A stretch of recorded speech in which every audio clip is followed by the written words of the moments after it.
اقبال نے جس دور کے اندر شکوہ لکھا، اگر اس منظر کو دیکھا جائے تو مسلمانوں کی حالت بڑی پتلی تھی۔ سلطنت عثمانیہ بالکل ڈگمگا رہی تھی اور یوں کہہ لیجئے کہ اس کی پاور، اس کی طاقت آخری سانسیں لے رہی تھی۔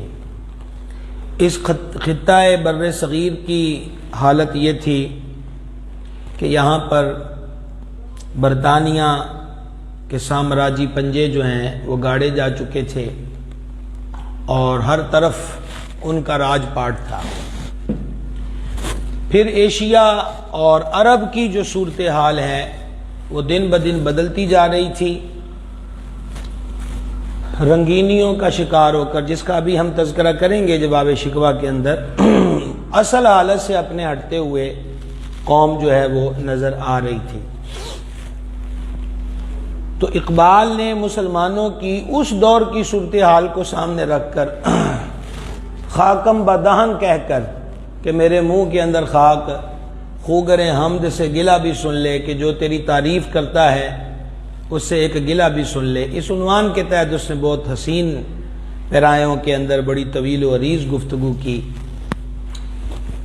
جس میں اسلاف کی جو سیرت تھی اور اسلاف کا جو کردار تھا اس کو زیر بحث لے کر آئے۔ تیرے کعبے کو جبینوں سے سجایا ہم نے، تیرے قرآن کو سینوں سے لگایا ہم نے، دشت و دشت صحرا بھی نہ چھوڑے ہم نے، بحر ظلمات میں دوڑا دیے گھوڑے ہم نے۔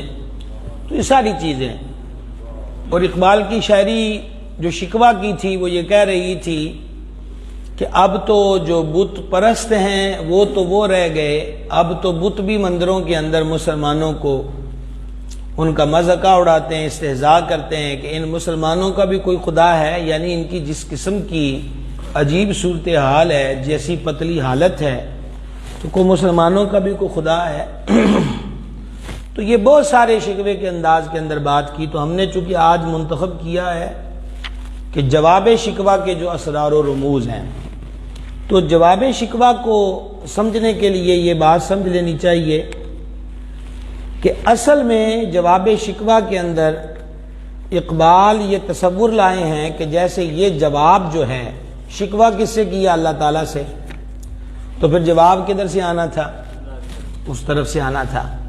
تو پہلے اقبال نے شکوہ کیا، اور جواب شکوہ میں جو بولی ہے وہ اقبال کا ذاتی تصور نہیں ہے، بلکہ اقبال اس میں یہ بیان کرنے کی کوشش کرتے ہیں کہ مجھے اللہ کے دربار سے یہ جواب ملا ہے میرے ان سوالوں کا، میری ان معروضات کا، یا میرے ان گلوں اور شکووں کا۔ اور جواب شکوہ کا آغاز جو ہے اقبال نے اس شعر سے کیا کہ دل سے جو بات نکلتی ہے اثر رکھتی ہے، پر نہیں طاقت پرواز مگر رکھتی ہے۔ تو اس نے کہا کہ میری جو عرض تھی، میری جو فریاد تھی وہ قبول ہوئی، وہ سنی گئی اور مجھے اس کا جواب مل گیا۔ تو اصل میں وہ کہتے ہیں کہ میں نے یہ جو باتیں کی تھیں یہ دل سے کی تھیں، اور جو بات بھی دل سے نکلتی ہے اس کے اندر اثر ضرور ہوتا ہے، پر تو ہوتے نہیں، لیکن اس کے اندر پروں کی جو پرواز کی قوت ہوتی ہے وہ ضرور اس کے اندر موجود ہوتی ہے۔ اور یہ بھی ایک بہت بڑا بنیادی نقطہ ہے کہ ساری کی ساری نیتوں کا مرکز دل ہوتا ہے، اور حدیث شریف میں بھی یہی فرمایا کہ اللہ تعالیٰ تمہارے کپڑے اور شکلیں نہیں دیکھتا، بلکہ اللہ تعالیٰ تمہارے دلوں کو دیکھتا ہے۔ تو دل ایک مرکز ہے، اور بلکہ یہ بھی بیان فرمایا گیا کہ جو دل ہے وہ بادشاہ کی حیثیت رکھتا ہے پورے وجود کے اندر۔ تو اقبال یہ کہہ کر کہ جس دل سے جو بات نکلتی ہے وہ اثر رکھتی ہے، قدسی الاصل ہے، رفعت پہ نظر رکھتی ہے، خاک سے اڑتی ہے گردوں پہ گزر رکھتی ہے، عشق تا فتنہ گرو سرکشو چالاک میرا، آسماں چیر گیا نالائے بے باک میرا۔ اقبال کہتے ہیں کہ میرا جو عشق تھا نا وہ سرکش بھی تھا اور چلاک بھی تھا، اور میرا نالا کہتے ہیں کہ جیسے فریاد کرنا، تو میری فریاد جو ہے نا وہ عرش کو چیر کر مقام قبولیت تک پہنچ گئی۔ پیر گردوں نے کہا سن کے کہیں ہے کوئی، یعنی پرانے آسمان نے یہ بات کی، بولے سیارے سرے عرش بری ہے کوئی. جب میرے شکوے کی آواز اٹھی تو بادلوں نے کہا کہ کوئی ہے، یہ کون باتیں کر رہا ہے؟ اور ستاروں نے کہا کہ شاید عرش پر کسی نے یہ بات کی ہے. چاند کہتا تھا نہیں، اہل زمین ہے کوئی. چاند نے کہا کہ نہیں، یہ آسمانوں سے بات نہیں آئی، یہ کوئی زمین سے بات آئی ہے. کہکشاں کہتی تھی پوشیدہ یہی ہے کوئی. کچھ جو سمجھا میرے شکوے کو تو رضواں سمجھا.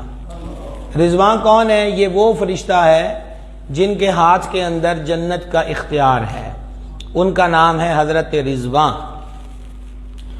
اور جس کے ہاتھ میں جہنم کی چابیاں ہیں اس فرشتے کا نام ہے مالک. تو کچھ جو سمجھا میرے شکوے کو تو رضواں سمجھا، مجھے جنت سے نکالا ہوا انسان سمجھا. کہ حضرت رضوان نے کہا کہ یہ تو آدمی کی آواز ہے کہ جس کو جنت سے زمین کی طرف اتارا گیا تھا. تھی فرشتوں کو بھی حیرت کہ یہ آواز ہے کیا، عرش والوں پہ بھی کھلتا نہیں یہ راز ہے کیا. تا سر عرش بھی انسان کی تگو تاز ہے کیا، آ گئی خاک کی چٹکی کو بھی پرواز ہے کیا. یعنی فرشتوں کو حیرت ہو رہی تھی کہ یہ کون بندہ اس انداز پر رب سے باتیں کر رہا ہے. اور جب بات کھلی کہ یہ تو آدمی ہے، حضرت آدم علیہ السلام کی اولاد سے ہے، تو کہا فرشتے کہہ رہے تھے یہ مٹی کی چٹکی بھی اب بولنے لگ گئی ہے کہ اس قدر اس انداز سے بات کر رہا ہے. غافل آداب سے سکان زمین کیسے ہیں، شوق و گستاخ یہ پستی کے مکیں کیسے ہیں. فرشتوں نے کہا کہ یہ زمین پر بسنے والے کیسے غافل ہیں، اور یہ کس قدر شوق بھی ہیں اور گستاخ بھی ہیں کہ رہتے پستی میں ہیں، زمین پر ہیں، اور باتیں عرش والے عرشوں کے مالک سے کرتے ہیں. اس قدر شوق کہ اللہ سے بھی برہم ہے. تھا جو مسجود ملائک یہ وہی آدم ہے. کہا کہ یہ اس قدر شوق ہو گیا ہے کہ اب اللہ سے برہم ہے، اللہ سے شکوے کر رہا ہے. یہ وہی آدم ہے جس آدم کو فرشتوں نے سجدہ کیا تھا. مراد یہ ہے کہ یہ حضرت آدم علیہ السلام کی اولاد بول رہی ہے. عالم کیف ہے، دانائے رموز کم ہے، ہاں مگر عجز کے اسرار سے نامحرم ہے. ناز ہے طاقت گفتار پہ انسانوں کو، بات کرنے کا سلیقہ نہیں نادانوں کو. کہ ان کو کیا ضرورت ہے کہ شکوے کے انداز میں اللہ تبارک و تعالیٰ سے بات کریں. تو اقبال یہ ساری باتیں تخیلاتی کر رہے ہیں، تصوراتی کر رہے ہیں. اور اب کیا ہوا جب فرشتوں کے بیچ میں اور کہکشاں اور چاند اور آسمان کے بیچ میں باتیں ہو رہی تھیں کہ یہ اللہ تعالیٰ سے شکوہ کون کر رہا ہے، تو پھر یہ کہ یہ تو کوئی طریقہ نہیں، اس کو تو بات کرنے کا ڈھنگ ہی نہیں آتا، ادب آداب سے آ رہی ہے، شوق و گستاخ ہے. آئی آواز غم انگیز ہے افسانہ تیرا.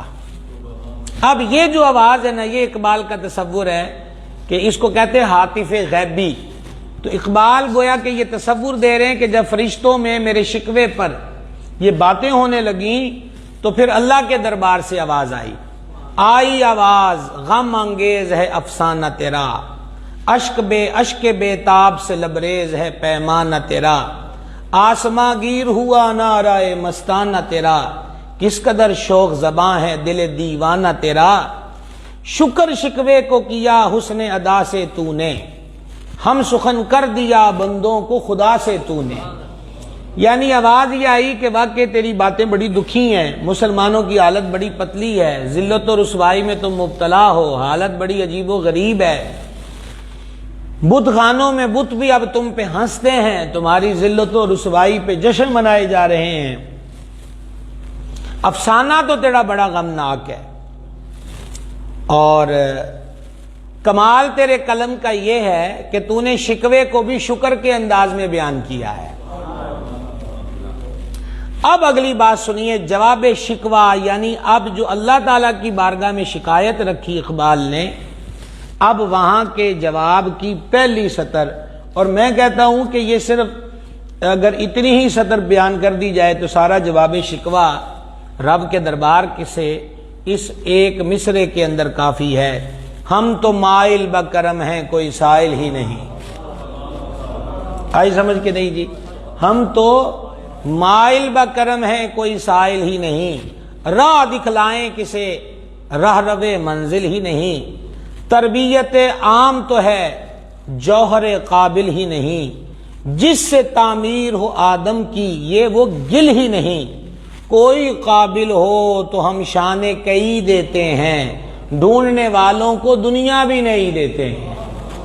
یہ جو جواب ہے پہلا کہ ہم تو مائل بکرم ہیں، کوئی سائل ہی نہیں، راہ دکھلائیں کسے راہ رب منزل ہی نہیں۔ راہ رب منزل کس کو کہتے ہیں؟ مسافر کو، کہ ہم تو کرم پہ مائل ہیں۔ اللہ رب العزت رحمان ہے، رحیم ہے، کریم ہے۔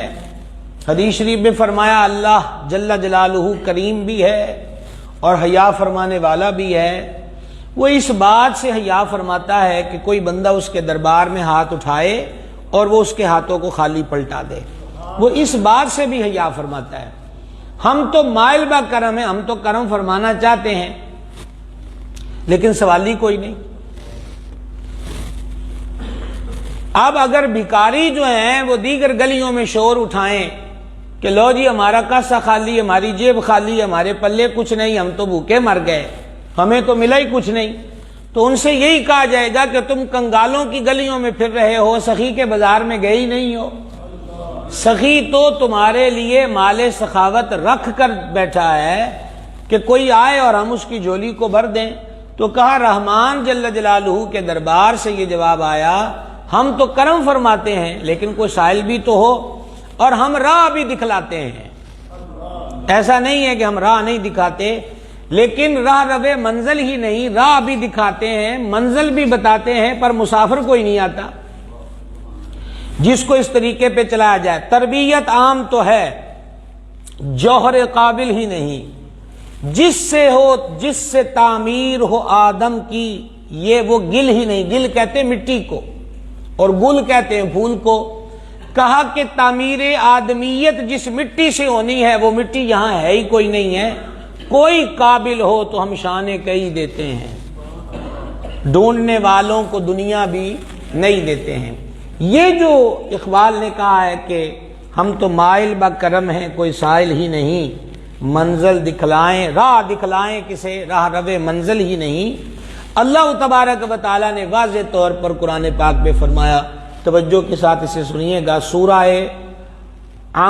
عنکبوت ہے،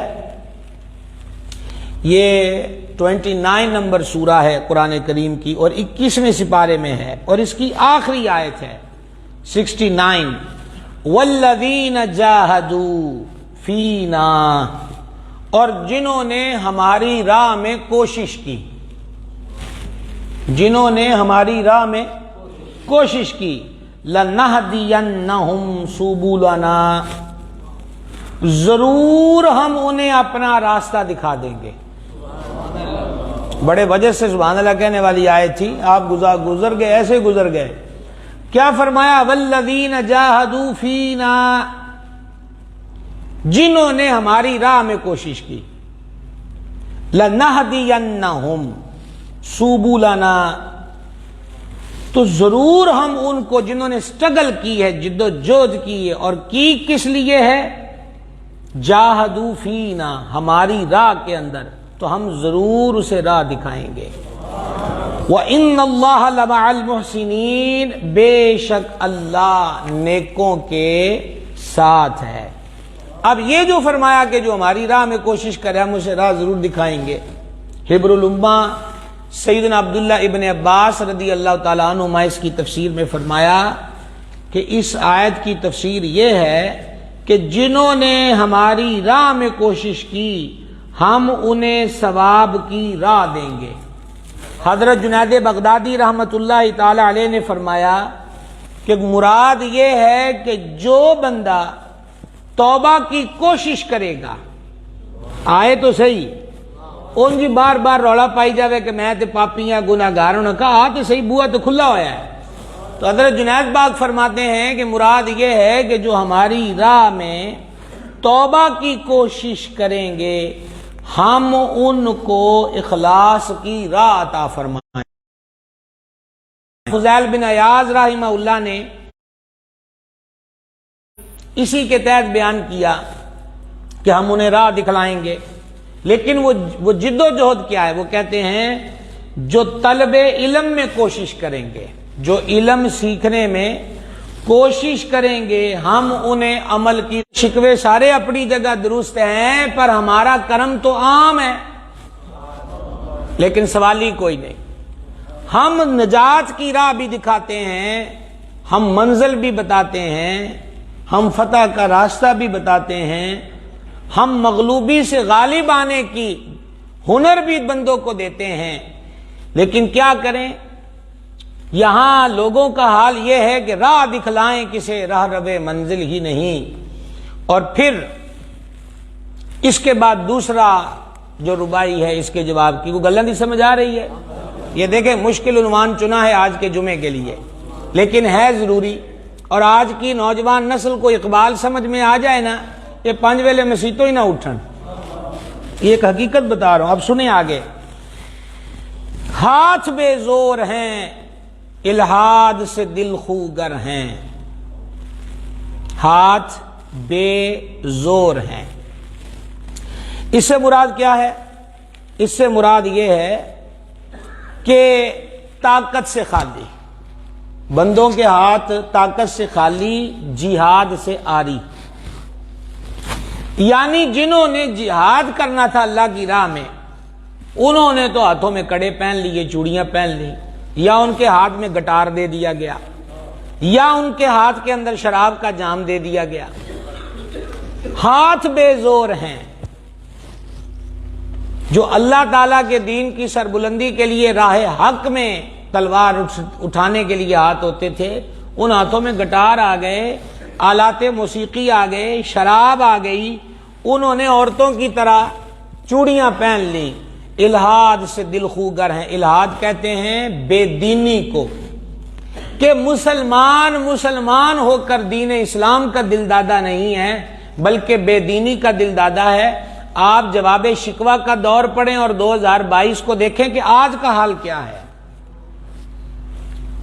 ہاتھ بے زور ہیں، الہاد سے دل خوگر ہیں، امتی باعث رسوائی پیغمبر ہیں۔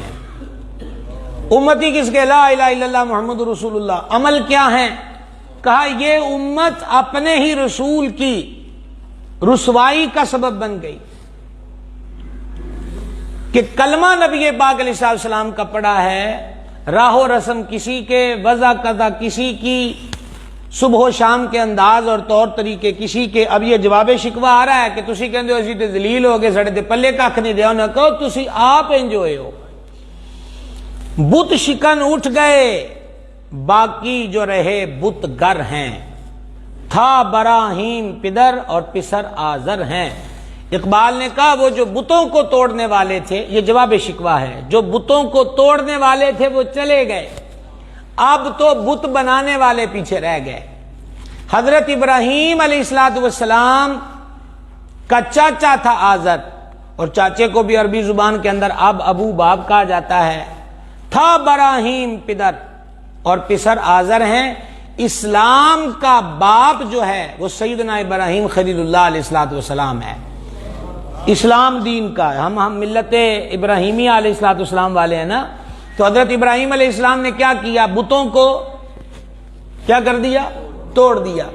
جبکہ حضرت ابراہیم علیہ السلام کا جو چاچا تھا، جسے باپ کہا گیا، آزر، وہ بت بناتا بھی تھا، بیچتا بھی تھا اور بتوں کو پوجتا بھی تھا۔ اقبال نے کہا دور نے پلٹا کھا لیا، بت توڑنے والے چلے گئے اور پیچھے بت بنانے والے رہ گئے۔ حضرت ابراہیم علیہ السلام باپ ہیں، لیکن پیچھے جو مسلمان اولاد ہے نا، وہ مسلمان اولاد آزر بن گئی۔ باپ بتوں کا توڑنے والا تھا، لیکن اولاد بتوں کو بنانے والی، سجانے والی اور پوجا کرنے والی بن گئی۔ میں یہاں ایک ہلکی سی مثال دینا چاہتا ہوں، کئی مرتبہ اس پہ بات آتی ہے کہ ہمارے یہاں ایک تصور ہے کہ جو بہو بیٹی امید سے ہوتی ہے، اس کے کمرے کے اندر بازار سے خرید کر بچے کی تصویر لگا دی جاتی ہے، اور مسلمان گھرانوں کے اندر سوچ یہ ہے کہ وہ بہو بیٹی جب اٹھے گی اس تصویر کو دیکھے گی نا، تو ویسا ہی خوبصورت بچہ اس کے ہاں پیدا ہوگا۔ اثر کس میں مانا؟ تصویر میں۔ کہ عورت جو تصویر دیکھے گی ویسا ہی خوبصورت بیٹا اس کے ہاں پیدا ہوگا. تو اثر کس میں مانا گیا جی؟ بولیں گے تھوڑا سا زحمت کریں گے آپ. تصویر کے اندر مانی گئی.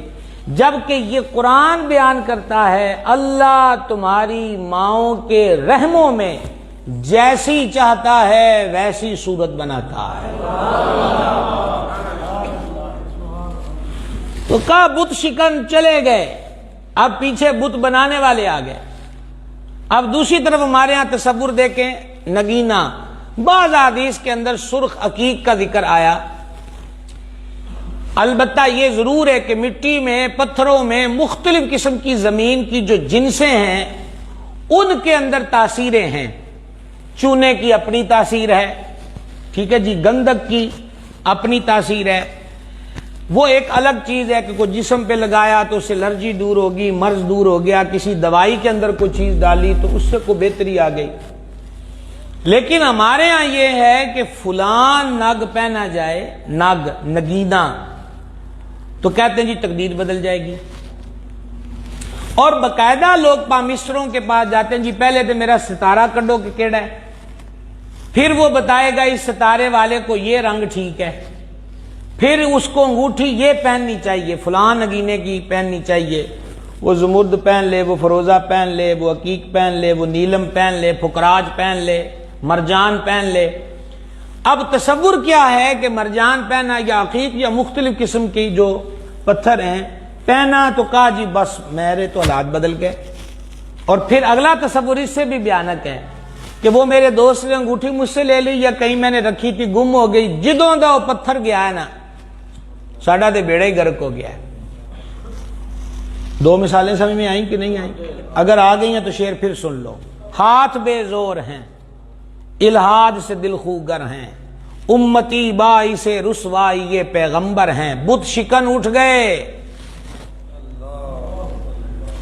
بتوں کو توڑنے والے چلے گئے، باقی جو رہے بت گر ہیں. تھا براہیم پدر اور پسر آزر ہیں. بادہ آشام نئے، بادہ نیا، خم بھی نئے. بادہ آشام شراب پینے والے، بادہ آشام نئے، بادہ نیا شراب بھی نہیں آ گئی، خم بھی نئے یعنی سراہی مٹکا جس میں شراب ڈالی جاتی ہے. بادہ آشام نئے، بادہ نیا، خم بھی نئے. ہر میں کعبہ نیا، بت بھی نئے، تم بھی نئے. انہوں نے کہا دنیا کو تم نے قبلہ بنا لیا ہے. نماز میں ہمارا قبلہ کون سا ہے؟ کعبہ. بولیں گے تھوڑا سا؟ کعبہ ہے نا جی. تو جواب شکوہ میں یہ آیا، انہوں نے کہا کعبہ بھی تسی نواں بنا لیا ہے. دنیا، ماز دنیا کو از اول تا آخر، صبح تا شام، شام تا صبح، توجہ کا مرکز کیا ہے؟ دنیا. کبھی اس اتنی گہری توجہ خاتمہ بالایمان پر، کبھی اتنی گہری توجہ قبر کے سوالات کے جوابات میں کیا بنے گا، کبھی اتنی گہری توجہ کہ آخرت کے اندر ہمارا انجام کیا ہوگا، نہیں ہے. تو اقبال کہتے ہیں بادہ آشام نئے، شراب پینے والے بھی نئے، بادہ نیا، شراب بھی نئی، خم بھی نئے، سرائیاں بھی نئی آ گئیں. ہر میں کعبہ نیا اور بت بھی نئے، تم بھی نئے. اور پھر اقبال کہتے ہیں وہ بھی دن تھے کہ یہی مایائے رعنائی تھا، نادش موسم گل لالا صحرائی تھا. یہ مثال دے کر کے یہ ایک پھول کھلتا ہے صحرا کے اندر، اس سے مثال اقبال نے دی ہے کہ وہ مسلمان جو صحراؤں سے اٹھے گلستان بھی ان پھولوں پہ فخر کرتے تھے. جو مسلمان تھا اللہ کا سودائی تھا، جو مسلمان تھا اللہ کا سودائی تھا. کبھی محبوب تمہارا یہی ہر جائی تھا، کسی یکجائی سے اب عہد غلامی کر لو، ملت احمد مرسل کو مقامی کر لو. کبھی وہ وقت تھا کہ صحرا سے اگتے ہوئے پھولوں پر لہلہاتے باغ بھی فخر کرتے تھے، یعنی عرب سے اٹھے ہوئے حضرات صحابہ کرام علیہ رضوان کے دین و ایمان اور ان کی پختگی و استقامت، اللہ کی راہ کے اندر جذبہ جہاد اور سب کچھ لٹانے کی تمنا، یہ چیزیں دیکھ کر آپ نہیں جانتے کہ جب نبی پاک علیہ السلام تشریف لائے ہیں عمرے کے ارادے سے حدیبیہ پہ رکے ہیں، تو حضرت عروہ آئے ہیں کفار کا نمائندہ بن کر، پھر وہ دامن حبیب سے وابستہ ہو گئے۔ کیا کہا تھا انہوں نے جا کر اہل مکہ کو؟ صرف ایک سطر کافی ہے۔ اس نے کہا اہل مکہ، میں نجاشی بادشاہ کے پاس بھی گیا ہوں اور میں روم کے بادشاہ کے پاس بھی گیا ہوں، میں نے کسی بادشاہ کے درباریوں کو بادشاہ کی یوں تعظیم کرتے نہیں دیکھا جیسے میں نے اصحاب محمد کو سید العالمین کی تعظیم کرتے ہوئے دیکھا ہے، صلی اللہ تعالی علیہ وآلہ وسلم بارک وسلم۔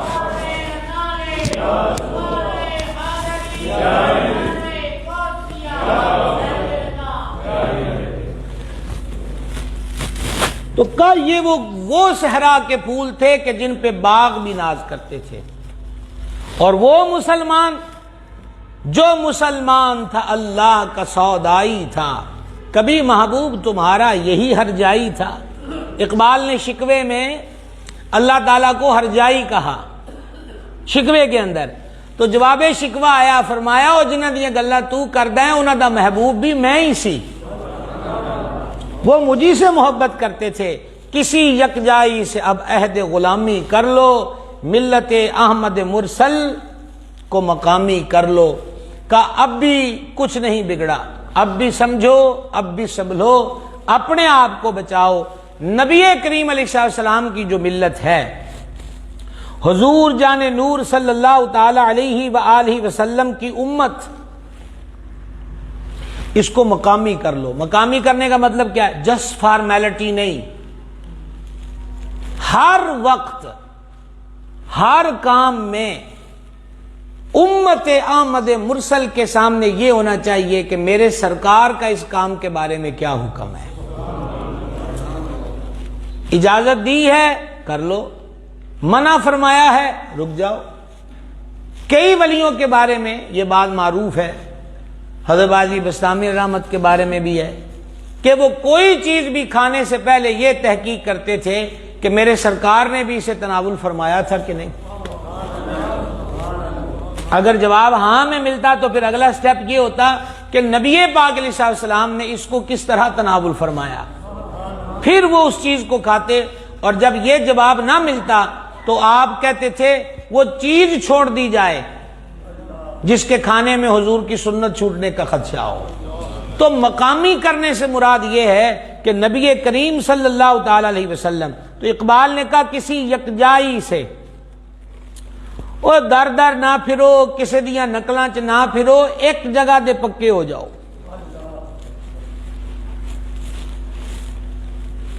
اور پھر اب آیا مزید جواب، اور ذرا یہ انداز بھی دیکھیے گا، اور بار بار میں آپ کو کہہ رہا ہوں کہ شکوہ اقبال کے تخیل میں تھا، اور اقبال ہی کے تخیل میں جواب شکوہ رب کے دربار سے آیا ہے۔ وہ ان اشعار میں گویا یہ کہتے ہیں کہ اللہ تعالیٰ کے دربار سے یہ جواب ملا ہے کہ وہ تیاں ود ود کے گلا نہ کرو، اپنا آپ ویکھو تسی۔ آپ ذرا جاگ کے اگلی بات کو سننا، کس قدر تم پہ گراں صبح کی بیداری ہے۔ گراں کہتے ہیں پاری بوجھ، کس قدر گراں، کس قدر تم پہ گراں صبح کی بیداری ہے، ہم سے کب پیار ہے، ہاں نیند تمہیں پیاری ہے۔ مجھ سے محبت کے دعوے کرتے ہو کہ مولا ہمیں تم سے محبت ہے اور ہمارا یہ حال ہو گیا۔ فرمایا سویرے فجر ویلے اٹھنا تانوں کڈا اوکھا ہے، مجھ سے محبت نہ تمہیں نیند سے محبت ہے، وگرنہ تمہارے کانوں میں آواز نہیں آتی الصلاۃ خیر من النوم، نماز نیند سے بہتر ہے۔ آوازیں تو آتی ہیں لیکن تمہیں کیا ہے، نیند پیاری ہے۔ کس قدر تم پہ گراں صبح کی بیداری ہے، ہم سے کب پیار ہے، ہاں نیند تمہیں پیاری ہے۔ طبع آزاد پہ قید رمضاں بھاری ہے۔ طبع آزاد، آوازہ طبیعت، طبع آزاد پہ قید رمضان سے مراد رمضان کے روزے بھی قید ہے نا. قید مینز پابندی کہ سحری کے وقت بند کر دو اور افطاری سے پہلے نہ کچھ کھانا ہے نہ کچھ پینا ہے، چاہے بھوک لگے چاہے پیاس لگے. طبع آزاد پہ قید رمضان بھاری ہے. اگلا مثلا بڑا تڑپا دینے والا ہے. تم ہی کہہ دو یہی آئین وفاداری ہے. صبح کی بیداری بھی بھاری ہے، نیند بھی پیاری ہے، روزوں کی پابندی بھی تم پر بہت بڑا بوجھ ہے. تم ہی کہہ دو یہی آئین وفاداری ہے. فرما ہم سے شکوے کرتے ہو، بتا دو کہ کیا یہی وفاؤں کا قانون ہے؟ وفا تو فجر کیا ہے؟ وفا تو تہجد کے لیے مصلی پہ کھڑا کرتی ہے. اور تہجد کیا ہے؟ حضور غوث العالمین محبوب سبحانی غوث سمدانی رضی اللہ تعالیٰ عنہ فرماتے ہیں ایک دن ہم عشاء پڑھ کے لیٹ گئے کہ کچھ آرام کریں، غیب سے آواز آئی عبد القادر ہم نے تمہیں سونے کے لیے نہیں بنایا. پھر 40 سال کی راتیں مرشد نے جس وضو سے عشاء پڑھتے روزانہ اسی وضو سے نماز فجر ادا کی. یہ ہے نا آئین وفاداری. 15 سال حضور پر نور سرکار غوث الثقلین رضی اللہ تعالیٰ عنہ نے ایک بلائی منزل تھی، ہم جسے چوبارہ کہتے ہیں، عربی والے اسے برج کہتے ہیں، اور آپ کی وجہ سے اس بلائی منزل کا نام ہی برج اجمی پڑ گیا تھا. آپ وہاں تشریف لے جاتے اور 2 رکعتوں میں پورا قرآن پڑھتے 15 سال روزانہ. سمجھا رہی ہے بات کی؟ کس قدر تم پہ گراں صبح کی بیداری ہے، ہم سے کب پیار ہے، ہاں نیند تمہیں پیاری ہے. طبع آزاد پہ قید رمضان بھاری ہے. تم ہی کہہ دو یہی آئین وفاداری ہے. قوم مذہب سے ہے، مذہب جو نہیں تم بھی نہیں. یہ ایک بیرسٹر برطانیہ کے اندر اعلیٰ درجے کی تعلیم حاصل کر کے آنے والا شخص نچوڑ پیش کر رہا ہے. قوم مذہب سے ہے. قوموں کی پہچان کس چیز سے ہے؟ مذہب سے ہے. مذہب جو نہیں تم بھی نہیں، جذب باہم جو نہیں تو محفل انجم بھی نہیں. مذہب سے یہ اقبال کا وہ تصور ہے کہ جس کو اب کیا کہیں، کون اس کا ہوگا؟ اب تو شاعر بھی وہ چاہیے ہماری نئی پیڑھی کو جو لڑکیوں کے جھمکوں کا ذکر کریں، ان کے ماتھے پہ لٹکتے ہوئے ٹیکوں کا ذکر کریں، بل کھاتی ہوئی زلفوں کا ذکر کریں، لہلے آتی ہوئی کمر کا ذکر کریں. ٹھیک ہے نا؟ اب تو شاعری میں بھی فحش کلامی اور بے غیرتی اور بے حیائی جو ہے وہ حسن ہے واہ واہ کا. اب شاعر مشرق کو کون یاد کرے؟ اقبال یہ تصور دیتے ہیں قومیں مذہب سے ہوتی ہیں. قومیں بولیں گے تھوڑا سا، قومیں مذہب سے ہوتی ہیں. دیکھیں نام لینے کی مجھے ضرورت نہیں ہے. ہندوستان کا ایک پرائم منسٹر سکھ گزرا ابھی ماضی قریب کے اندر. وہ چاہے اقوام متحدہ کے اجلاس میں گیا، چاہے وہ امریکہ اور برطانیہ میں گیا، اس نے اپنی پگڑی نہیں اتاری. سمجھ رہے بات کو؟ بڑے بڑے ہیں، بدھائزم کے بھکشو ہیں، بڑے بڑے عہدوں پر فائز ہیں، ان سے بڑے بڑے لوگ ملنے کے لیے گئے یا وہ جاتے ہیں، وزٹ کرتے ہیں، دورے کرتے ہیں، لیکن وہ اپنا نارنجی کلر کا یا سرخ کلر کا ایک تہمد اور اوپر جو چادر ہے کبھی اس کو اپنی مذہب کی علامت کو ختم نہیں کرتے. ساڈے لڑائی ہے پاندے نے داڑھی اسلام چ داڑھی نہیں. مولویاں نو مسواک دی گل تو صبح گل کوئی نہیں آندی، مولویاں نو نماز دی گل تو صبح گل کوئی نہیں آندی. گرمیاں انیاں نے، بچے بھی پالنے نے، اے ایویں چانگرا ماردے نے ممبراں تے روزے رکھو. یہ مذہب بیزار قوم ہے. تو اقبال کہتے ہیں قوم مذہب سے ہے، مذہب جو نہیں تو تم بھی نہیں. قوم کون سی ہو تم؟ قوم تم اگر دیکھا جائے تو اصل ملت کیا ہے؟ ملت احمد مرسل. ہمارا اصل تصور کیا ہے؟ چاہے ہند میں ہے، سندھ میں ہے، یورپ میں ہے، افریقہ میں ہے، اصل تصور، اصل ہماری پہچان کیا ہے؟ محمدی، مصطفی، نبی کریم علیہ السلام کا امتی، نبی پاک علیہ السلام کا غلام. یہ ہماری پہچان ہے. اور پھر آگے سنیے گا، یہ اس وقت حضرت اقبال جواب شکوہ میں کہتے ہیں، آج کی حالت دیکھیں تو کیا ہوگا، جن کو آتا نہیں دنیا میں کوئی فن تم ہو، جن کو آتا نہیں دنیا میں کوئی فن تم ہو، نہیں جس قوم کو پرواہ نشے من تم ہو۔ نشے من یہ پرندوں کے رہنے کی جگہ، ان کا گھر کا، جس کو کوئی ہنر ہی نہیں آتا۔ حالانکہ سائنسی علوم کے اندر اگر آپ بانی و مبانی لوگوں کو پڑھیں مختلف تحقیقات میں، تو سوائے چند تحقیقات کے سائنسی علوم کی بنیاد رکھنے والی جتنی شخصیات گزری ہیں وہ اکثر مسلمان تھے۔ کہتے ہیں سبحان اللہ نہیں آندے پہ تسی، وہ اکثر کون تھے؟ مسلمان تھے، جن سے ایجادات ظہور پذیر ہوئیں، اشیاء بنی، جنہوں نے بہت سارے نظریات، سائنسی نظریات کو وضع کیا، اور پھر اس پر بعد میں اور ریسرچیں ہوتی رہیں، دنیا آتی رہی، آگے بڑھتی رہی، تو اسی پہ گئے نویں رولیاں چ۔ اقبال نے کہا مجھے ادھر سے جواب آیا ہے، جن کو آتا نہیں دنیا میں کوئی فن تم ہو، نہیں جس قوم کو پرواہ نشے من، کہ تم وہ قوم ہو جس کو اپنے گھر کی بھی فکر نہیں ہے، اپنے ٹھکانے اور بسیرے کی بھی فکر نہیں ہے۔ الحمدللہ ہم پاکستانی ہیں، پاکستان میں ملنے والی نعمت پہ اللہ کا شکر ادا کرتے، اللہ اس ملک کو دوام و استحکام دے۔ گزاری یہ ہے کہ میں نے اپنے شہر کے اندر دیکھا، ایک مرتبہ وہ جو بوتھ لگے ہوتے تھے ٹیلی فون کے، اس وقت سکہ ڈال کر نمبر ملا کے بات ہوتی تھی، مجھے جہاں تک یاد ہے 1.5 ماہ نہ گزرا ہوگا، اس کے ریسیور بھی اکھاڑ لیے گئے، ڈبے بھی اکھاڑ لیے گئے۔ آپ یہاں ڈرم رکھ دیں کوڑا دان کے لیے، اس کو پینٹ کر کے کہیں پر، مہینے بعد وہ کبھی اس اصل شکل پر ملنے والے نہیں ہیں۔ اچھا، جب چلان اور کیمروں کا ڈر ہو تو وہی قوم سنبھل جاتی ہے، سپیڈ کے معاملے میں بھی، ڈرائیونگ کے اصول کے معاملے میں بھی کہ جرمانہ ہوگا موٹر وے پر، گاڑی بھی وہی، ڈرائیور بھی وہی۔ جب عام جی ٹی روڈ پر آئے تو وہی شوخیاں، وہی مدہوشیاں، وہی ڈسپلن کی خلاف ورزیاں، وہی قاعدے اور قانون کی دجیاں اڑانا، وہ ساری چیز پیدا ہو جاتی ہے۔ تو ہمارے اندر فن کس چیز کا آیا؟ کام کو بگاڑنے کا۔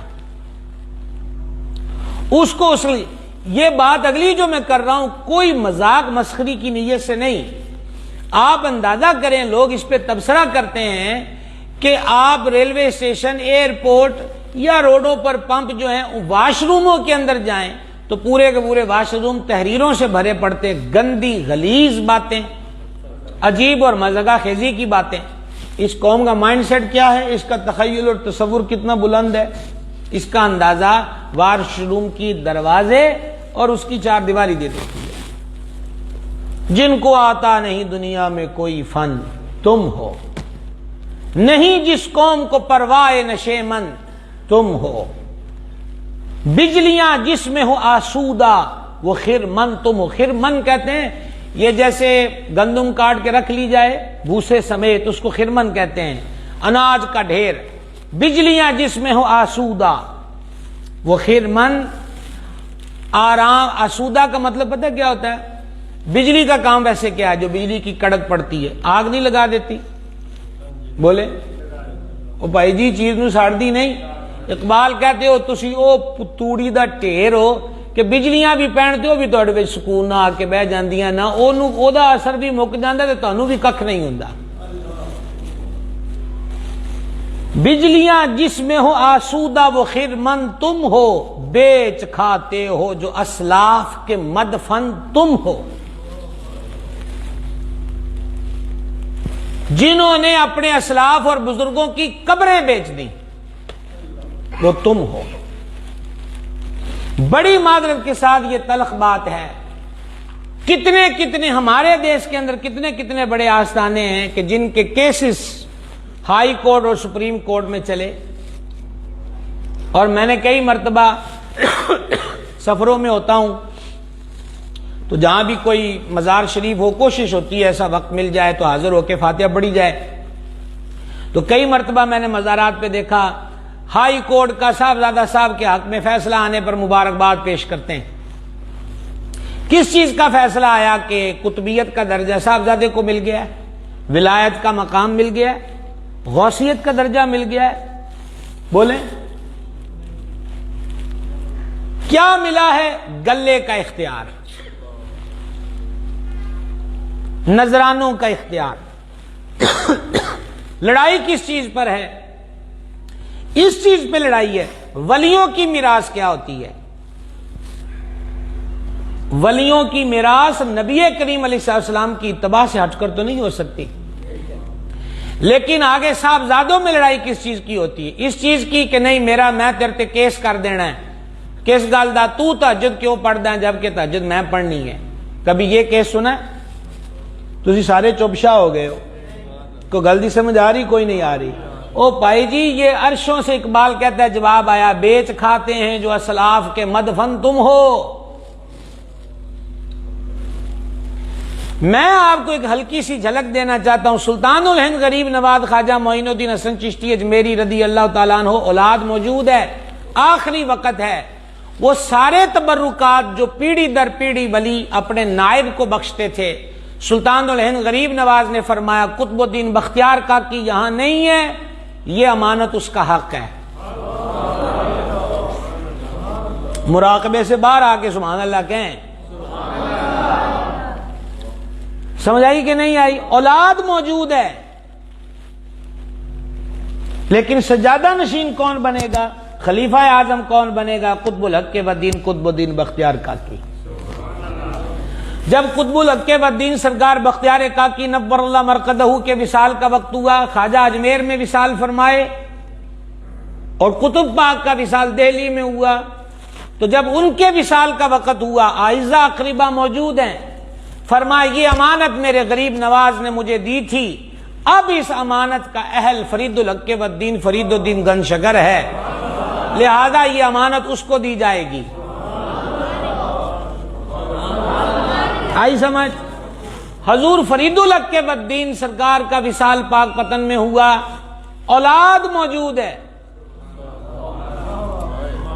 وہی امانت لے کر بیٹھے ہیں، بیٹے موجود ہیں، اور وہ فرماتے ہیں کہ نظام الحق یہاں موجود نہیں ہے، سرکار نظام الدین اولیاء 17 تاریخ کو ان کا عرس مبارک ہوتا ہے، حضور شیخ المشائخ محبوب الہی نظام الحق والدین سرکار نظام الدین اولیاء نور اللہ مرقدہ اولاد ہوتے ہوئے بھی حضور بابا صاحب کیا فرماتے ہیں کہ یہ امانت اس کا حقدار نظام الدین اولیاء ہے۔ اب میری گدی ہو تو میں تو اپنے بیٹے کو دوں گا، اور خصوصاً تب دوں گا کہ جب آستانے سے جڑی ہوئی ڈھیر ساری زمین ہو، کوئی دکانیں کو پلازے مارکیٹیں ہوں، یہاں خلافت روحانیت کی نہیں، معذرت کے ساتھ سننے سنانے والے جو مرضی تصور رکھیں، لیکن یہ ایک ایسی حقیقت ہے کہ جتنا بھی اس سے منہ پھیریں گے حقیقت رہتی ہے، وہ کبھی تبدیل نہیں ہو سکتی۔ روحانیت پر کون جھگڑا ہے؟ صاحبزادگان میں اس پر کون کبھی جھگڑا ہے؟ اچھا تو چھوٹا ہو کے پرا میرا تے 5 نمازاں پڑھ دیں، میں ابا جی کا خلیفہ ہوں، میں تہجد بھی پڑھوں گا، تو روزے رکھ دیں رمضان دے، میں ان پیر دے بھی رکھنے۔ یہ اگربتی بند کیجئے گا جی، یہ سب دھواں خرابی کر رہا ہے۔ کو بات کی سمجھ آ رہی ہے؟ وہ باتیں نہیں ہیں۔ جھگڑا پیسے دا، روڑا پیسے دا، لڑائی پیسے دی، زمین جائیداد دی جو ان اللہ والوں نے بنائی نہیں۔ حضور نظام پاک کو 6 پنڈاں دی، بابا صاحب کو 6 گاؤں کی اور نظام پاک کو 4 گاؤں کی کاغذات پیش کیے گئے کہ پنڈ تہاڈے نے، تو آپ چوک کے پرا مارے۔ فرمایا اسی زمیندار رکھوان واسطے تے نہیں آئے کہ ساڈے کول انہیں پنڈ نے، سانو انہیں شاواں دی ضرورت کوئی نہیں ہے۔ سبحان اللہ، اولی کہندے ہو تسی بھی رہتی نمبر دین والے ہو، تہاڈے سراں تے کھیڈاں چل دیاں نے۔ جن کو آتا نہیں دنیا میں کوئی فن تم ہو، نہیں جس قوم کو پروائے نشیمن تم ہو، بجلیاں جس میں ہو آسودہ وہ خرمن تم ہو، بیچ کھاتے ہو جو اسلاف کے مدفن تم ہو۔ ہو نکو نام جو قبروں کی تجارت کر کے، کیا نہ بیچو گے جو مل جائیں صنم پتھر کے۔ کہا تم قبروں کی تجارت کر کے اس میں نیک نامی، عزت اور سٹیٹس محسوس کر رہے ہو، تو تواڈے تو یہ توقع بھی کیتی جا سکتی ہے کہ کل تانوں بت لب گئے نہ بت، تو تسی وہ بھی بیچن لگ جانے۔ جعلی مزارات ہمارے ہاں بنتے۔ اعلیٰ حضرت عظیم البرکت مجدد اعظم امام محمد رضا قادری نور اللہ مرقدہ سے سوال پوچھا گیا کہ سوٹی رکھ کر یا بزرگ کا کوئی تبرک رکھ کے اس پہ قبر بنانا، پھر اس پہ چادر چڑھانا، مزار کسی کیفیت بنانا، یہ بابا جی کی سوٹی ہے، اس کو دفناؤ اور اس پہ مزار بنا دو، یہ بابا جی کے مزار کی ہم اینٹ لائیں ہندوستان سے، اس پہ مزار بنا دو۔ فرما تبرکات کا ادب اپنی جگہ، لیکن قبر و مزار نہیں بنا سکتے۔ امام احمد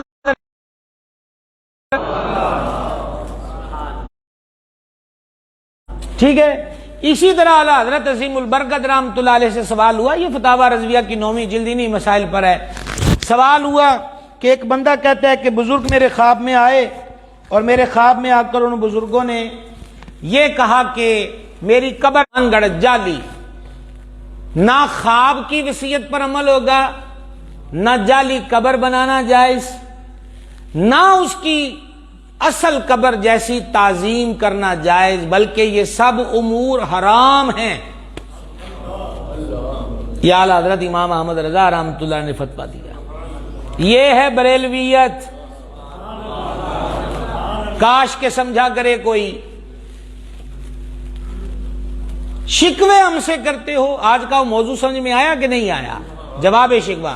اور جتنا ٹائم ہو گیا میں نہیں سمجھتا کہ یہ سارا پورا ہو جائے گا آج، اگلا حصہ اگلی دفعہ جو اگلے جمعے پہ کر لیں گے، لیکن تھوڑی سی سمجھ میں تو آئے۔ آگے اقبال نے کہا، سنیے یہ بھی بڑا، وہ کہا نا کہ باطل کو مٹایا کس نے، تیرے قرآن کو سینوں سے لگایا کس نے، کعبے کو جبینوں سے سجایا کس نے، یہ شکوے میں کہا نا۔ اب ادھر سے جواب آیا، صفائے دہر سے باطل کو مٹایا کس نے، یہ جواب آیا۔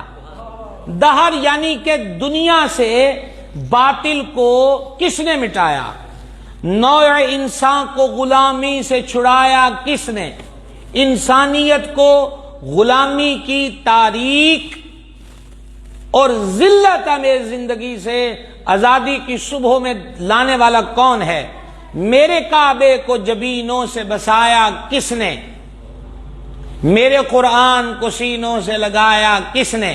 اچھا وہ سوال تھا، اب یہ جواب ہے۔ میرے کعبے کو جبینوں سے سجایا کس نے، میرے قرآن کو سینوں سے لگایا کس نے۔ اوئے ہوئے ہوئے، اگلے شعر میں جو کاٹ ہے نا، تھے تو آبا وہ تمہارے، تھے تو وہ آبا، باپ دادے، اسلاف، حضرات صحابہ کرام، اہل بیت اعظام، تھے تو آبا وہ تمہارے ہی، مگر تم کیا ہو۔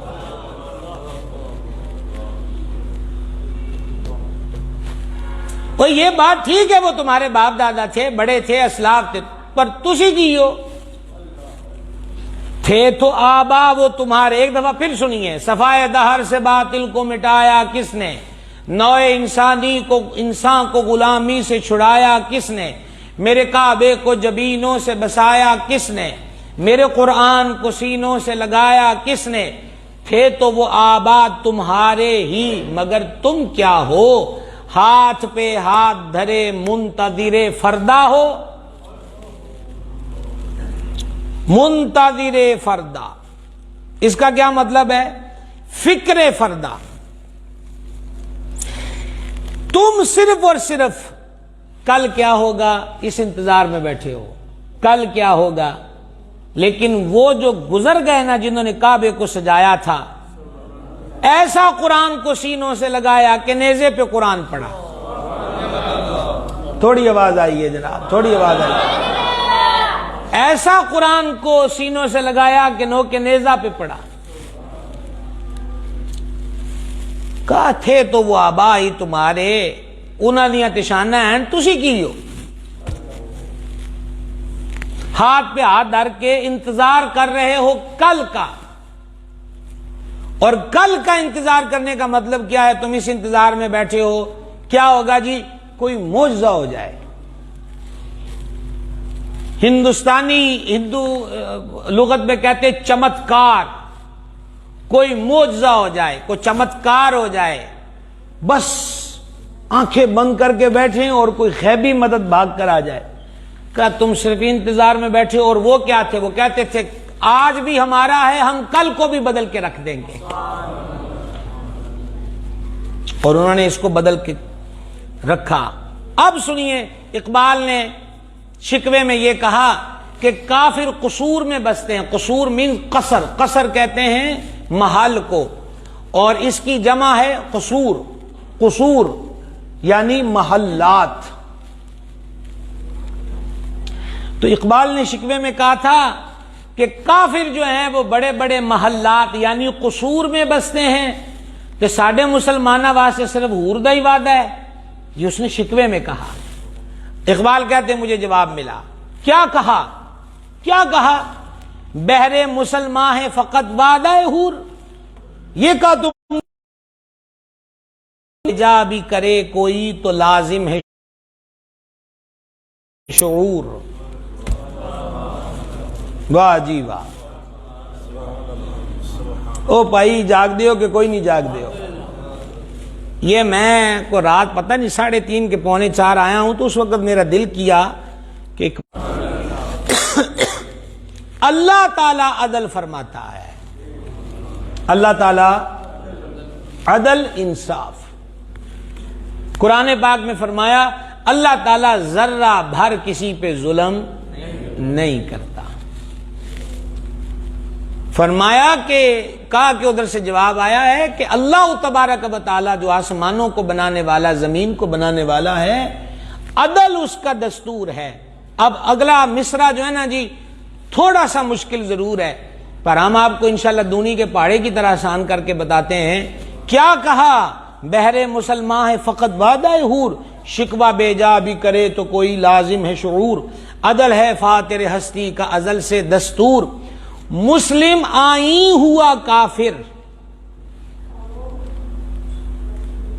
مسلم آئی ہوا کافر تو ملے حور و قصور۔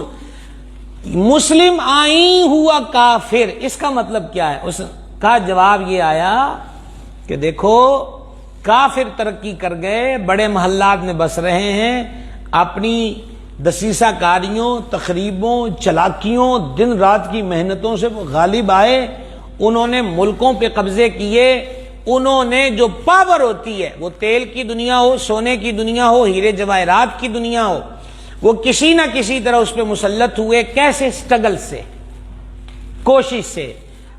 ہمارے دربار کا اصول کیا ہے؟ عدل، انصاف۔ کہا کہ جو آئین مسلم تھا، مسلمانوں کے لیے جو قاعدہ، قانون اور ضابطہ تھا، وہ تو کافروں نے اپنا لیا۔ آیا سمجھ میں بات؟ جواب کہ کوئی نہ آیا۔ مسلم آئی ہوا کافر تو ملے حور و قصور۔ کہا انہوں نے جو محنت تم نے کرنی تھی۔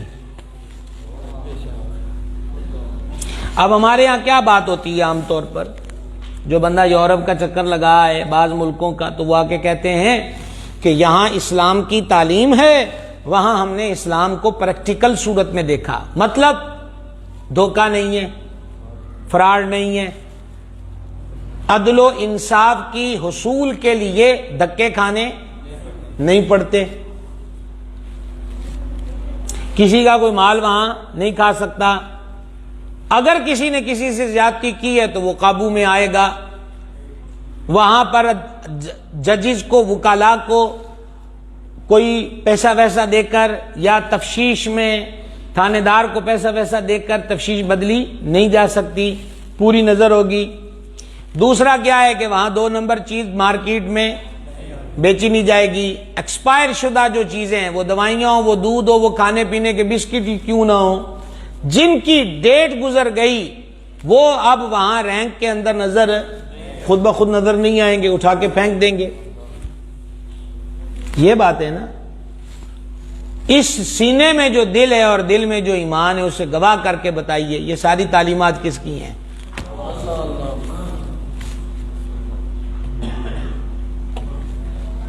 آپ کو یاد ہے ربیع الاول شریف میں ہم نے 4-5 جمعے بعد تک بھی حضور کی سیرت بیان کی، یاد آیا کہ نہیں یاد آیا؟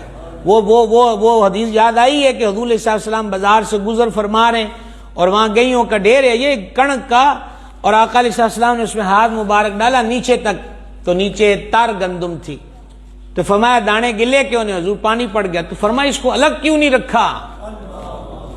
ایسا مت بولیے، اس کو الگ کیوں نہیں رکھا، خشک کو الگ کیوں نہیں رکھا؟ اور سنو، جو دھوکہ دے وہ ہم میں سے نہیں ہے۔ کیا سمجھ میں آئی بات؟ یہی ہے نا، اب انصاف، عدل، اور یہ بات تو ہم کئی مرتبہ پوری تفصیل سے واقعہ بیان کر چکے۔ امیر المومنین سیدنا عمر بن خطاب رضی اللہ تعالیٰ عنہ، مصر کے گورنر کے بیٹے کی شکایت آئی، وہ مصر کے گورنر کا بیٹا اور ایک آدمی جو شکایت لایا تھا، دونوں آکھیا دوڑ لائیے ویکھی اگے کون لنگدا ہے، تو وہ باتڑ بندہ اگے لنگ گیا، ٹھیک ہے جی، وہ آگے گزر گیا، تو اب اس لڑکے کو غصہ چڑھا، ہم سے آگے گزر گیا، اس نے اس کو سرے بدار لٹا کے اس کی پیٹھ پہ کوڑے مارے، تو وہ آ گیا ریاست مدینہ منورہ کے امیر و رئیس کے پاس۔ جب حضرت فاروق اعظم رضی اللہ عنہ کو شکایت کری تو آپ نے اسی وقت تیز سوار کو بھیجا اور گورنر مصر کے نام خط لکھا کہ جیسے ہی میرا خط پاؤ خود اور اپنے بیٹے کو لے کے مدینے پہنچو۔ ایویں تے فاروق اعظم نہیں آکھیا جاندہ، وہ آ گئے، تو آپ نے فرمایا یہ کہہ رہا ہے، تو گورنر مصر نے کہا حضور آپ اس سے پوچھیں، یہ ایک بار بھی میرے پاس نہیں آیا اور مجھے اس بات کا علم نہیں، اور حقیقت بھی یہی تھی۔ اس نے اپنی سوچ بنا لی کہ بیٹے کی شکایت کون سنے گا۔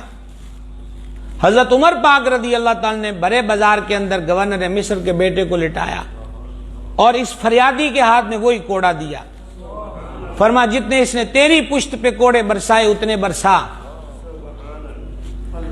ٹھیک ہے، بدلہ پورا دلوا کر۔ امیر المومنین نے اس وقت تاریخ ساز بات فرمائی تھی، فرما مائیں تو آزاد بچوں کو جنم دیتی ہیں، تم نے کب سے ان کو غلام بنا لیا ہے؟ یہ بہت بڑی بات ہے جو حضرت فاروق اعظم رضی اللہ عنہ نے بیان کی۔ تو بات یہ ہے کہ اقبال کہتے ہیں کہ مجھے ادھر سے جواب آیا ہے، تو بڑی ود کے گلاں کر دیں کہ مسلمانہ واسطے کلا اردہ واد ہے تے محلات اور اسٹیٹس اور گورنمنٹ اور تسلط سارا کافروں کے پاس ہے۔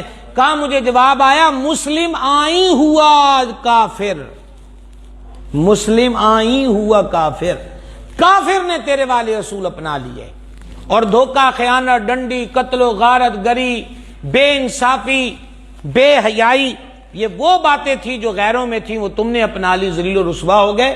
کہا ہماری شان تو عدل و انصاف ہے، جو محنت کرے گا وہ پالے گا، جو محنت کرے گا وہ پالے گا۔ تم محنت ہی نہیں کر رہے، انہوں نے محنت کر لی ہے تو وہ تم پہ اپنا قبضہ جمائے بیٹھے ہیں۔ تم میں حوروں کا کوئی چاہنے والا ہی نہیں، یہ جواب آ رہا ہے، تم میں حوروں کا کوئی چاہنے والا ہی نہیں، جلوائے طور تو موجود ہے موسیٰ ہی نہیں۔ کیا سمجھ آئی جناب؟ جلوائے طور تو موجود ہے موسیٰ ہی نہیں۔ اور پھر اقبال نے کہا کہ مجھے جواب ادھر سے آیا، بکھرے ہوئے پھر رہے ہو، شکوے ہم سے کرتے ہو، منفعت ایک ہے اس قوم کی، نقصان بھی ایک۔ منفعت فائدہ، نقصان تو آپ سمجھتے ہی ہیں۔ نبی کریم علیہ السلام نے ارشاد فرمایا، مفہوم حدیث ہے، مسلمان ایک وجود کی مانند ہے، گورا ہو یا کالا، عربی ہو یا اجمی، مسلمان ایک وجود کی مانند ہے، جسم کے ایک حصے میں تکلیف ہو تو باقی سارا حصہ بھی اسے محسوس کرتا ہے۔ کبھی ایسا ہوا ہے کان میں درد ہو رہا تو ہم نے کہا تو روڑا پائی جا، میں تے سون لگا ہے۔ کبھی ایسا ہوا ہے کہ داڑھ میں درد ہو، اینی داڑھ ہے تے 6 فٹ دا بندہ ہے، تو وہ کہے جناب ہوتی رہے درد ہے، میں تو آرام سے سو سکتا ہے بندہ، میں نیند آتی ہے، سوائے یہ کہ وہ انجیکشن لگا دیا جائے، پین کلر، گولی وغیرہ ایسی کھا لے، یا بعض لوگ نیند آور کھا لیتے ہیں، سو جاتے ہیں۔ یہ جو بات اقبال کہہ رہے ہیں یہ صدیوں پہلے کریم نے پہلے بیان فرما دی، مسلمان ایک جسم کی مانند ہے۔ ہند کے مسلمان کو تکلیف ہو تو پاکستان کا مسلمان اس درد کو محسوس کرے، پاکستان کے مسلمان کو تکلیف ہو تو افریقہ کا مسلمان آرام سے نہ سوئے کہ اس کو تکلیف ہو رہی ہے۔ امیر المومنین سیدنا عمر بن خطاب رضی اللہ عنہ کے دور میں قید پڑ گیا تو آپ سوکھی، اس وقت روٹی کی کمی آ گئی، قلت آ گئی، تو آپ روٹی کا انتظام یوں کرتے تھے کہ جیسے شوربہ بنا کے روٹیاں ٹکڑے کر کے وہ بٹ رہی ہیں تو آپ بھی سوکھی روٹی کھاتے تھے۔ آپ سے کہا گیا امیر المومنین اپنی صحت کا خیال کریں، آپ کے وجود سے یہ قائم ہے سارا سسٹم، تو آپ ایسی ہلکی خوراک استعمال نہ کریں۔ تو امیر المومنین نے فرمایا عمر اللہ کے دربار میں کیا جواب دے گا کہ میں لذیذ اور بہتر کھانا کھاؤں اور میری رعایا سوکھی روٹی کھائے، جو رعایا کھائے گی عمر بھی وہی کھائے گا۔ اور ایک بات حضرت محبوب الہی کی کر لیں،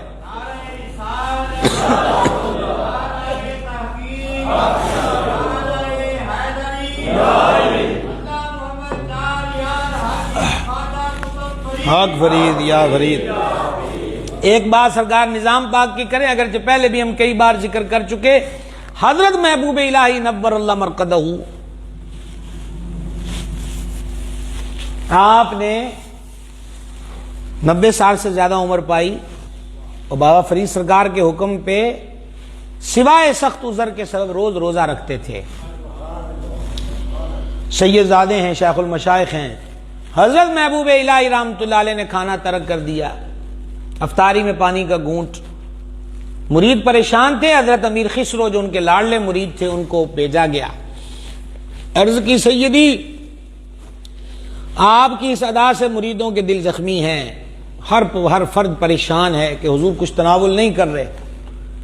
سرکار نظام پاک کی آنکھوں میں آنسو آ گئے، فرمایا دلی کے بازاروں میں، مسافر خانوں میں اور جامع مسجد کی سیڑھیوں میں اور دکانوں کے چھپروں کے نیچے کتنے لوگ ہیں جو بھوکے سوتے ہیں، میں جب روٹی کی برکی منہ کے قریب لاتا ہوں تو مجھے ان کی بھوک یاد آ جاتی ہے اور اسی وقت نوالے کو رکھ دیتا ہوں۔ یہ وہ بات ہے جو سرکار نے فرمایا مسلمان ایک وجود کی مانند ہے۔ جاگ رہے ہیں آپ؟ اب پھر آؤ شعر پر، منفعت ایک ہے اس قوم کی، نقصان بھی ایک، ایک ہی سب کا نبی، دین بھی ایمان بھی ایک، حرم پاک بھی، اللہ بھی، قرآن بھی ایک، کچھ بڑی بات تھی ہوتے جو مسلمان بھی ایک۔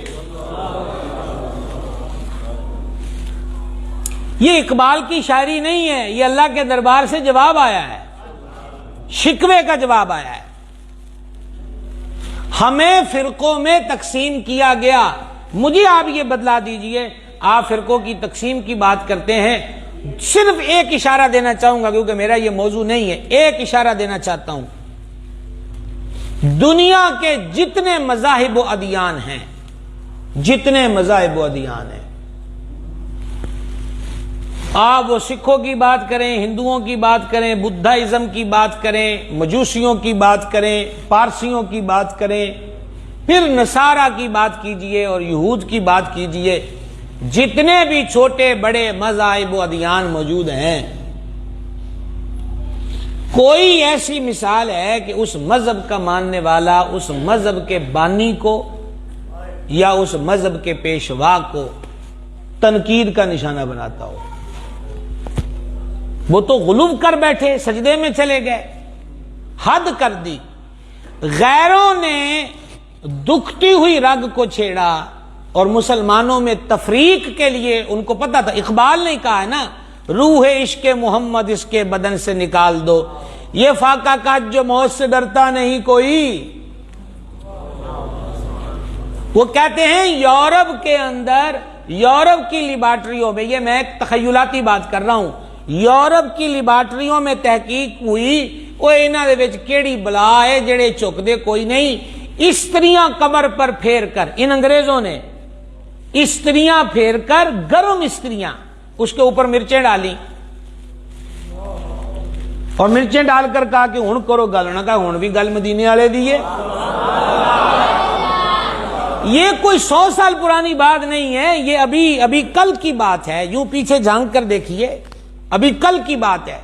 تو انہوں نے کہا کہ انہوں نے ریسرچ کی ہے، انہوں کو رولا انہوں کی ہے، مسئلہ انہوں کی ہے، کون سی شے ہے کہ ٹکڑے بھی کر دو ان کی تو ان کے خون کے قطروں سے بھی صدائے محمد اٹھتی ہے صلی اللہ تعالی علیہ وآلہ وسلم۔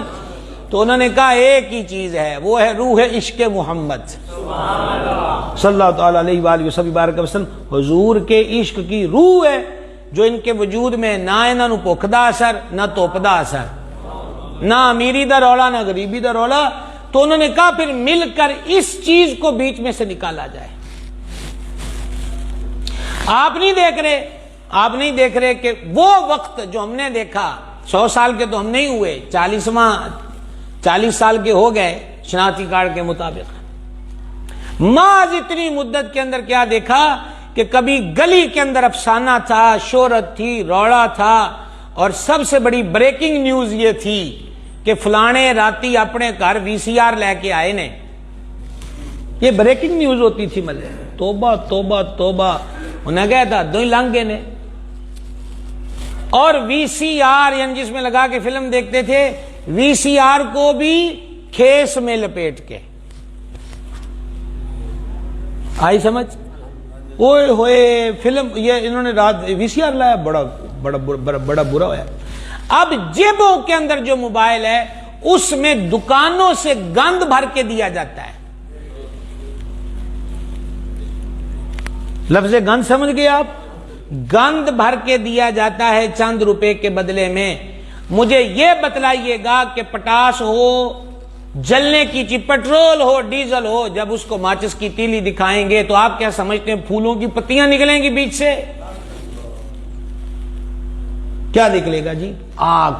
اور آگ نے کبھی اپنے اور پرائے کا فرق نہیں کیا، گند تو جیبوں میں ڈال دیا گیا ہے۔ انہوں نے کہا انہوں نے جو رولیاں وچ پا دیو کہ انہوں نے وہ مدینے والا خیال بھول جائے، وگرنہ کہاں بابا جامی بیٹھ کے کہتا ہے نسیمہ جانب بطحا گزر کن ز احوالم محمد را خبر کن۔ ٹھنڈی ہوا کا جھونکا گزرا تو ٹھنڈی ہوا کو بھی محسوس کر کے کہا ہوائے تیرا گزر مدینہ شریف سے ہونا ہے، تے حضور نو میرا حال دس دیں۔ کیا ہے یہ تصور؟ تو اس چیز کو پورے پلان کے ساتھ متبادل دیا گیا نا، متبادل دیا گیا ہے، متبادل دیا گیا ہے، اور اس متبادل کے اندر دنیا پھنس گئی، اور جو رنگ ہے وہ میرے سامنے بھی، وہ آپ کے سامنے بھی ہے۔ تو کیا کہا اقبال نے؟ اقبال کہتے ہیں منفعت ایک ہے اس قوم کی، نقصان بھی ایک ہی سب کا نبی، دین بھی، ایمان بھی ایک، حرم پاک بھی، اللہ بھی، قرآن بھی ایک۔ کچھ بڑی بات تھی جو ہوتے مسلمان بھی ایک، فرقہ بندی ہے کہیں اور کہیں ذاتیں ہیں۔ آپ یقین مانیں کہ میرا ایک طویل وقت گزرا ہے جب سائیکل پہ، ڈالوں پہ، رکشے تو ابھی ماضی قریب میں آئے ہیں ہمارے علاقوں کے اندر، تو تبلیغی دورے کرنے، عصر کے وقت وہاں، مغرب کے وقت وہاں، پھر بڑھتے بڑھتے بات ہم نے یہاں تک دیکھا، انہاں آخیا جناب مثلا میرے آپ واقف ہو گئے تو میں نے جہاں میں پنڈ آ رہے ہیں تھوڑے اتنے آیا جے درس ہوئے دا، وہ نہیں جی وہ گجراں دی مسجد اسی جٹ ہنے اسی اتنے نہیں جائیدا، اور راجپوتاں دی مسجد ہے تے اسی رائیاں اسی اتنے نہیں جائیدا، اور رائیاں دی مسجد ہے اسی مغلاں اسی اتنے نہیں جائیدا۔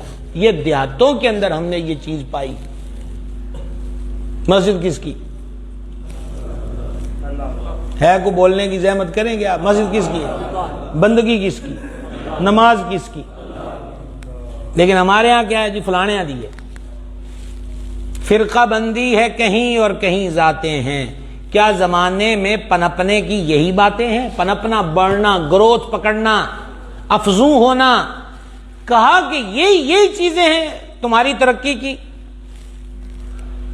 اور اب تو فرقوں سے ہٹ کے، قوموں سے ہٹ کر، کیا مذہب کیا سیاست، چھوٹی چھوٹی ٹولیوں کے اندر اس قدر تقسیم ہو گئے، جماعتوں میں تقسیم ہو گئے، پیروں میں تقسیم ہو گئے، وہ آدھا بھائی میں تو فلانے دا مرید ہاں، میں اس پاسے نہیں جانا۔ اچھا پڑھنا کلمہ شریف ہے، اس قدر تقسیم ہے۔ تو خیر وہ جواب شکوہ آیا، اور لیجئے جناب، میرا خیال ہے آج کا یہی آخری، وہ اللہ اکبر، یہ تو 25 منٹ ہو گئے، تو اگلا پورا کلام پورا کرنے واسطے تسی سارے نیت کرو، تواڈے کولوں بھی 1 گھنٹہ کوئی نہیں نکلتا۔ یہ جتنے نوجوان ہو نا، آئندہ نوجوانوں کو ساتھ لے کر آؤ، ہم آپ کو فکر اقبال بتائیں۔ آخری شعر سن لیجئے، کون ہے تاریک آئین رسول مختار، تو غریب